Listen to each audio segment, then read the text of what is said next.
আসসালামু আলাইকুম। প্রিয় বিসিএস পরীক্ষার্থীরা, ভিক্টোরিয়ান যুগের কাব্যজগৎ থেকে বেরিয়ে আজ আমরা প্রবেশ করছি আধুনিক কবিতার উত্তাল, জটিল এবং প্রতীকী জগতে। আমাদের আজকের আলোচনার কেন্দ্রবিন্দু হলেন বিংশ শতাব্দীর অন্যতম শ্রেষ্ঠ কবি, একজন আইরিশ কিংবদন্তি এবং নোবেল বিজয়ী উইলিয়াম বাটলার ইয়েটস। ইয়েটস এমন একজন কবি যিনি রোমান্টিকতাবাদের শেষ এবং আধুনিকতাবাদের শুরুর মধ্যে এক সেতুবন্ধন তৈরি করেছিলেন। তার কবিতায় আছে আইরিশ লোকগাথা, রাজনীতি, আধ্যাত্মিকতাবাদ এবং আধুনিক সভ্যতার সংকট নিয়ে এক গভীর দার্শনিকতা। বিসিএস পরীক্ষায় ইয়েটসের প্রতীকী ভাষা, তার ইতিহাস চেতনা এবং বিখ্যাত উক্তিগুলো থেকে প্রায়ই প্রশ্ন আসে। তাই আজকের ক্লাসে আমরা তার নির্বাচিত ৩টি কালজয়ী কবিতা বিশ্লেষণ করব এবং পরীক্ষার জন্য সবচেয়ে গুরুত্বপূর্ণ ২৫টি এমসিকিউ সমাধান করব। তাহলে চলুন ইয়েটসের সেই রহস্যময় এবং শক্তিশালী কাব্য জগতে প্রবেশ করা যাক। পর্ব ১। ইয়েটসের কবিতার প্রধান ধারণা ও সত্তা। ইয়েটসের কবিতা বুঝতে হলে তার কিছু নিজস্ব ধারণা সম্পর্কে জানা জরুরি। দ্য গায়েডস বা জায়ের বা সুরপিল চক্র ইয়েটসের ইতিহাস দর্শনের কেন্দ্রবিন্দু।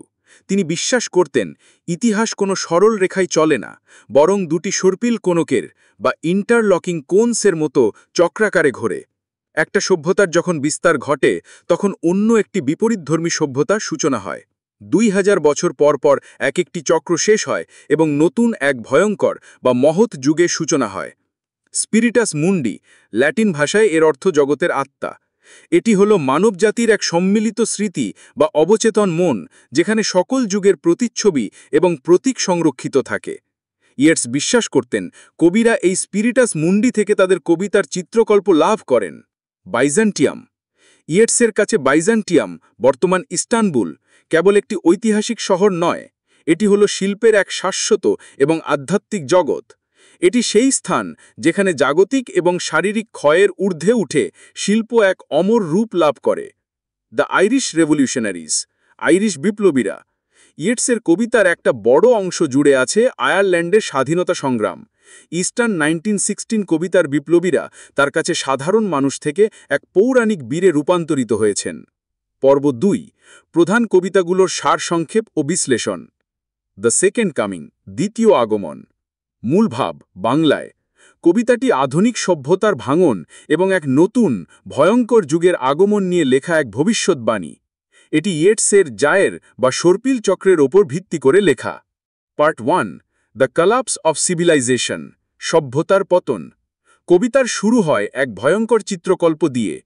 Turning and turning in the widening gyre, the falcon cannot hear the falconer. ক্রমপ্রসারমান চক্রে ঘুরতে ঘুরতে বাজ পাখিটি আর তার মালিকের কথা শুনতে পাচ্ছে না। এটি হল সভ্যতা এবং তার নিয়ন্ত্রকের, ঈশ্বর বা মানবীয় যুক্তির মধ্যকার সম্পর্ক ভেঙে যাওয়ার প্রতীক। এরপরই আসে সেই বিখ্যাত line, things fall apart, the centre cannot hold, mere anarchy is loosed upon the world. সবকিছু ভেঙে পড়ছে, কেন্দ্র আর ধরে রাখতে পারছে না, নিছক নৈরাজ্য পৃথিবীতে ছড়িয়ে পড়েছে। কবি বলছেন আধুনিক জগতে ভালো মানুষদের কোনো দৃঢ় বিশ্বাস নেই, the best lack all conviction, আর খারাপ মানুষেরা তীব্র আবেগ নিয়ে ধ্বংসযজ্ঞ চালাচ্ছে, the worst is full of passionate intensity. Part ২। The terrifying revelation, ভয়ঙ্কর প্রত্যাবেশ। কবি যখন ভাবছেন যে ইতিহাসের এই ভাঙনের পর হয়তো যিশুর দ্বিতীয় আগমন ঘটবে, তখন তিনি স্পিরিটাস মুন্ডি থেকে এক ভয়ঙ্কর দর্শন লাভ করেন। তিনি দেখেন মরুভূমির মধ্যে সিংহের দেহ এবং মানুষের মাথা বিশিষ্ট এক বিশাল, অনুভূতিহীন প্রাণী আর রাফ বিস্ট জেগে উঠছে এবং তার ধীর, ভয়াল পদক্ষেপে বেতলেহেমের দিকে এগিয়ে যাচ্ছে। বেতলেহেম হল যিশুর জন্মস্থান, কিন্তু এবার সেখানে কোনো ত্রাণকর্তা আসছে না, আসছে এক নতুন, নির্মম এবং পাশবিক সভ্যতা। সেইলিং টু বাইজেন্টিয়াম, বাইজেন্টিয়ামের দিকে যাত্রা। মূল ভাব বাংলায়। এই কবিতাটি বার্ধক্য, মৃত্যু এবং শিল্পের মাধ্যমে অমরত্ব লাভের আকাঙ্ক্ষা নিয়ে লেখা। Stanza ১। The rejection of the physical world, মানে জাগতিক জগৎ প্রত্যাখ্যান। কবিতার শুরুতে বৃদ্ধ কবি বলছেন, that is no country for old man, এটা বৃদ্ধদের জন্য কোনো দেশ নয়।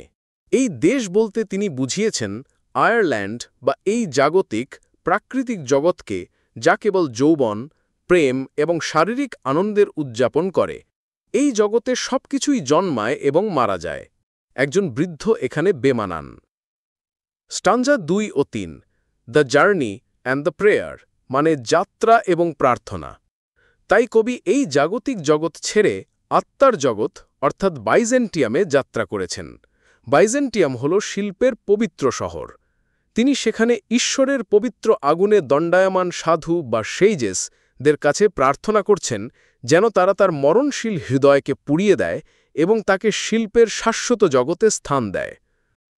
স্ট্যানজা 4, the desire for an artificial form, মানে এক কৃত্রিম রূপের আকাঙ্ক্ষা। একবার আত্মা পরিশুদ্ধ হয়ে গেলে কবি আর কোনো প্রাকৃতিক বা মরণশীল রূপ ধারণ করতে চান না।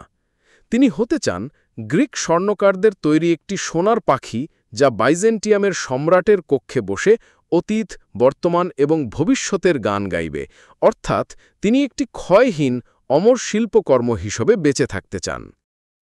3. ইস্টার 1916, ইস্টার 1916, মূল ভাব বাংলায়। এই কবিতাটি 1916 সালের ইস্টারের সপ্তাহে ডাবলিন শহরে ব্রিটিশ শাসনের বিরুদ্ধে আইরিশ বিপ্লবীদের ব্যর্থ বিদ্রোহ এবং তাদের আত্মত্যাগ নিয়ে লেখা। পার্ট 1, বিফোর দ্য আপরাইজিং, মানে বিদ্রোহের আগে। কবিতার শুরুতে ইয়েটস বর্ণনা করছেন যে এই বিদ্রোহীদের তিনি আগে সাধারণ আটপৌড়ে মানুষ হিসেবেই চিনতেন। তাদের সাথে তার দেখা হতো ডাবলিনের রাস্তায় বা ক্লাবে, যেখানে তারা সাধারণ এমনকি কিছুটা হাস্যকর জীবনযাপন করত। পার্ট 2, দ্য ট্রান্সফরমেশন, মানে রূপান্তর। কিন্তু এই বিদ্রোহ তাদের সব কিছু পাল্টে দিয়েছে। এরপরই আসে কবিতার সেই বিখ্যাত ধোঁয়া, all changed আটারলি, a terrible beauty is born. সব পাল্টে গেছে, পুরোপুরি পাল্টে গেছে, এক ভয়ঙ্কর সৌন্দর্যের জন্ম হয়েছে। ভয়ঙ্কর সৌন্দর্য বা টেরেবল বিউটি, এই অক্সিমোরন বা বিরোধাভাসটিই কবিতার প্রাণ।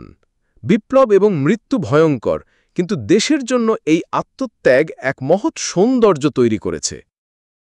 Part 3, the cost of sacrifice, মানে আত্মত্যাগের মূল্য। কবি প্রশ্ন তুলেছেন, এই বিপ্লবীদের একরোখা দেশপ্রেম তাদের হৃদয়কে পাথরের মতো স্থির করে দিয়েছিল। Hearts with one purpose alone enchanted to a stone. এই পাথর প্রকৃতির জীবন্ত স্রোতের মধ্যে থেকেও অপরিবর্তনীয়, যা তাদের অটল সংকল্পের প্রতীক। পার্ট 4, দ্য লেগাসি, মানে উত্তরাধিকার। সবশেষে কবি বিপ্লবের নেতাদের নাম উল্লেখ করেন, পিয়ার্স, ম্যাকডোনা, ম্যাকব্রাইড, কনলি, এবং তাদের আত্মত্যাগকে সম্মান জানান। তিনি বলেন, ভবিষ্যতের আয়ারল্যান্ড তাদের চিরদিন মনে রাখবে, তাদের আত্মত্যাগের মধ্য দিয়েই এক নতুন আয়ারল্যান্ডের জন্ম হয়েছে। Part 4, 25 important MCQs for your exam with Bangla analysis. 1.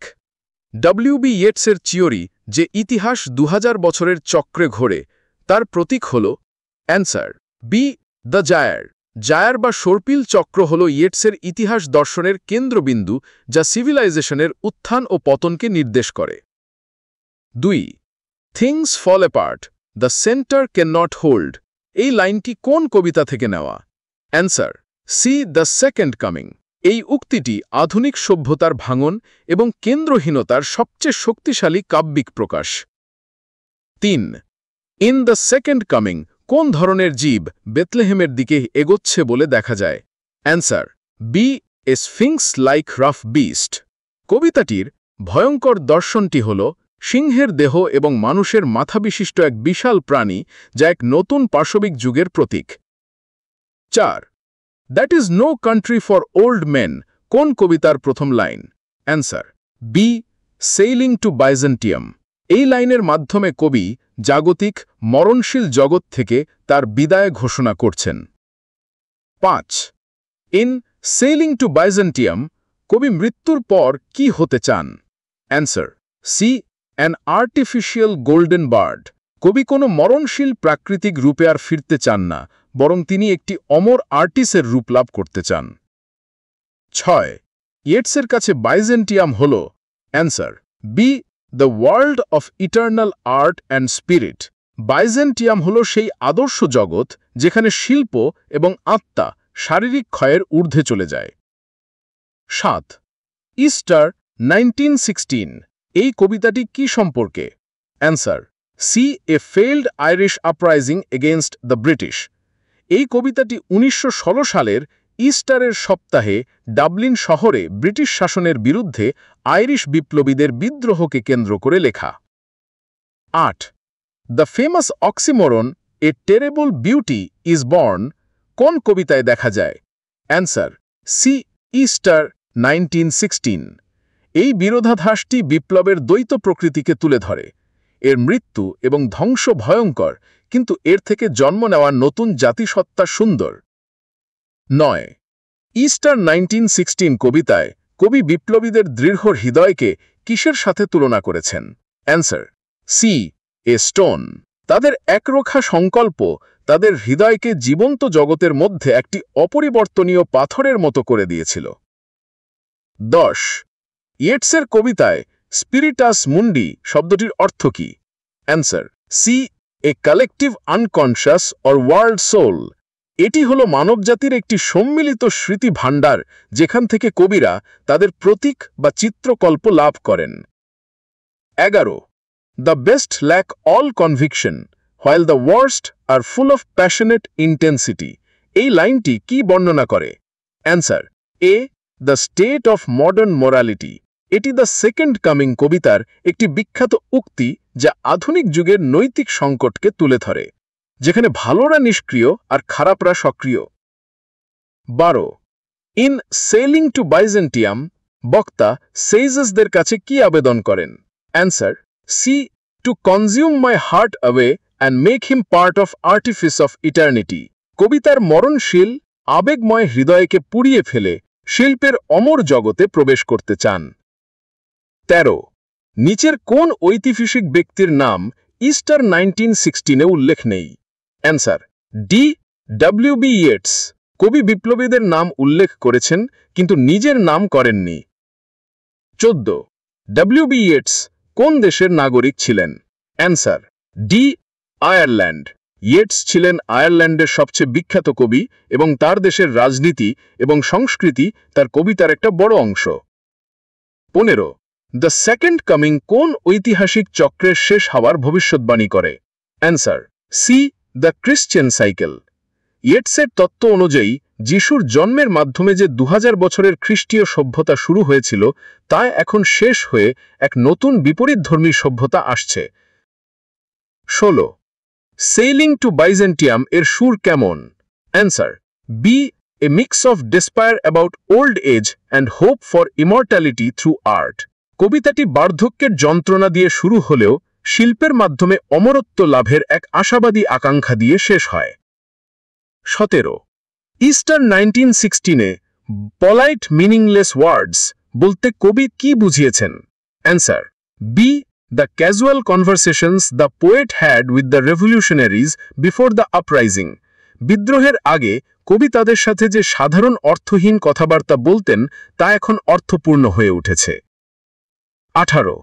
The rough beast in the second coming কিসের প্রতীক? Answer A new violent and anti Christian era. এই প্রাণীটি যিশুর ভালোবাসার দর্শনের বিপরীতে এক নির্মম, বুদ্ধিহীন এবং পাশবিক শক্তির প্রতীক। 19. সেইলিং টু বাইজেন্টিয়াম এর মূল দ্বন্দ্বটি কি? Answer B the decaying body versus the eternal spirit art. কবিতার মূল দ্বন্দ্বটি হল মরণশীল জরাগ্রস্ত দেহের সাথে শিল্পের শাশ্বত এবং অমর আত্মা। 20. A terrible beauty is born suggests that the Easter rising was, answer, C. A tragic but transformative and heroic event. ভয়ঙ্কর সৌন্দর্য বলতে বোঝানো হয়েছে যে যদিও এই বিদ্রোহে মৃত্যু এবং ধ্বংস ছিল, অর্থাৎ ভয়ঙ্কর, এটি আইরিশ জাতির জন্য এক নতুন আত্মপরিচয় এবং গৌরব নিয়ে এসেছে, অর্থাৎ সুন্দর। 21. Yeats is considered a major figure in which literary movement? Answer, C. Modernism.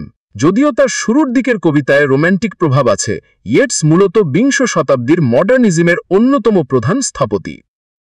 22. An aged man is but a paltry thing, a tattered coat upon a stick is an image of physical decay from. Answer. C. Sailing to Byzantium. এই শক্তিশালী চিত্রকল্পটি দিয়ে কবি বৃদ্ধ বয়সের অসহায়ত্ব এবং শারীরিক অবক্ষয়কে তুলে ধরেছেন। 23. The falcon cannot hear the falconer is a metaphor for. Answer. B. Loss of control and the collapse of authority.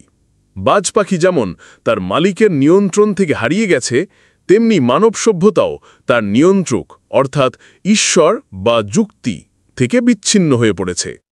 24. What does the speaker want to sing about as a golden bard in Byzantium? Answer. C. Of what is past or passing or to come. শিল্পের অমর রূপ লাভ করে কবি অতীত, বর্তমান এবং ভবিষ্যৎ অর্থাৎ সময়ের সকল প্রবাহ নিয়ে গান গাইতে চান। 25.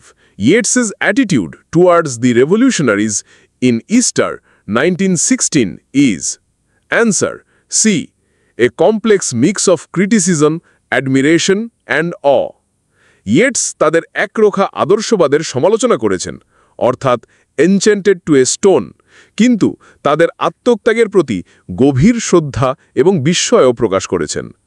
এই ছিল আধুনিক কবিতার অন্যতম শ্রেষ্ঠ স্থপতি উইলিয়াম বাটলার ইয়েটসের নির্বাচিত কিছু কবিতার উপর আমাদের আজকের গভীর আলোচনা। ভিডিওটি ভালো লাগলে লাইক ও শেয়ার করতে ভুলবেন না। আল্লাহ হাফেজ।